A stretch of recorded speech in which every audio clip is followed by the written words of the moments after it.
33,000 కోట్లను ఎస్సీలకు అలొకేషన్ చేశారు. కానీ ఖర్చు పెట్టింది ఎంత? 14,000 కోట్లు.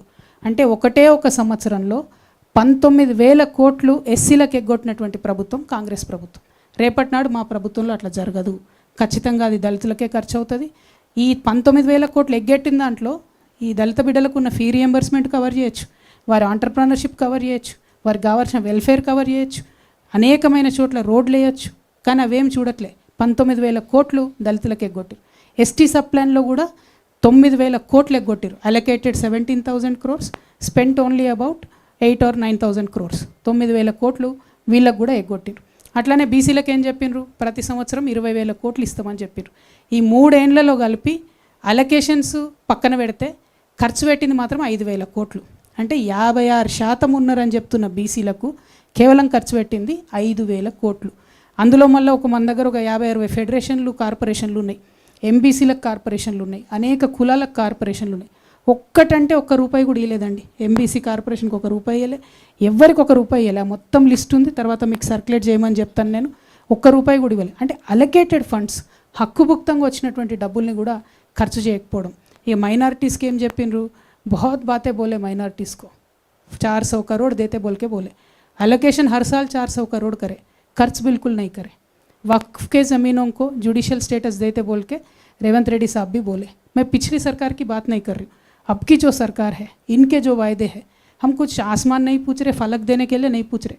आप जो वादा करें बस वो वादे को पूरा करने के लिए पूछ रहे, वो भी नहीं कर रहे. उन्होंने 4,000 crores दे रहे, खर्चा बिल्कुल आधा भी नहीं होता. जो अपने बच्चों को ओवरसीज स्कॉलरशिप देना है वो नहीं दे रहे. रिजर्वेशन की तो बात ही नहीं करते ये रेवंत रेड्डी साहब बिल्कुल, क्योंकि वो सीएम तो हमारे तेलंगाना के है लेकिन उनका सिम कार्ड दिल्ली का है भाई, तो दिल्ली को आंसरबुल है वो, इसीलिए बिल्कुल रिजर्वेशन की बात ही नहीं करते उन्होंने. Other than that anything related to minorities, no special interest. They promised Christian minorities, women particularly, will be given 50,000 loans. Zero allocation till now. Not even one single Christian woman got any loan. Sikh minorities, they were promised to be given a separate corporation. Nothing to that regards. So anything related to minorities, religious minorities, Congress government has utterly failed them. So in this sense, ఈ కాంగ్రెస్ ప్రభుత్వాన్ని మనము అనేక రకాలుగా చెప్పొచ్చు, but మా పాంచజన్యాన్ని నేను పూర్తి చేసి మళ్ళీ అటువైపు వెళ్తా.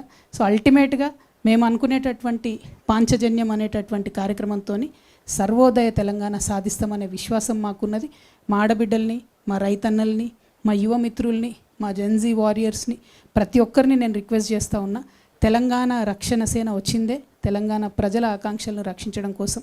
అందరికన్నా ముఖ్యంగా ఎవరైతే ఉద్యమకారులు, ఎవరైతే అమరవీరులు తెలంగాణ కోసం ప్రాణాలు అర్పించిండ్రో ఆ ఉద్యమకారుల కోసం సపరేట్గా 1,00,000 సూపర్ న్యూమరీ జాబ్స్ వేస్తామని చెప్పినాం. ఆ రోజు ఎందుకు వేస్తాం ఈ సూపర్ న్యూమరీ జాబ్స్? ప్రతి ఊర్లో మేము చెప్పేటటువంటి ఈ పాంచజన్యం ఇంప్లిమెంట్ అవుతుందా లేదా చూసేదే, కాపలా కాసేదే మా ఉద్యమకారులు. ఖచ్చితంగా ప్రతి ఊర్లో, ప్రతి మండల స్థాయిలో, ప్రతి జిల్లాలో మా ఉద్యమకారులు ఎవరైతే ఉంటారో వాళ్ళు ఈ పాంచజన్యం ఎట్లా ఇంప్లిమెంట్ అవుతుందో మా ప్రభుత్వంలో వాళ్ళే చూస్తారు, వాళ్ళే మానిటర్ చేస్తారు, వాళ్ళే చెప్తారు. కాబట్టి 1,00,000 సూపర్ న్యూమరీ జాబ్స్ ఉద్యమకారుల కోసం క్రియేట్ చేస్తాం.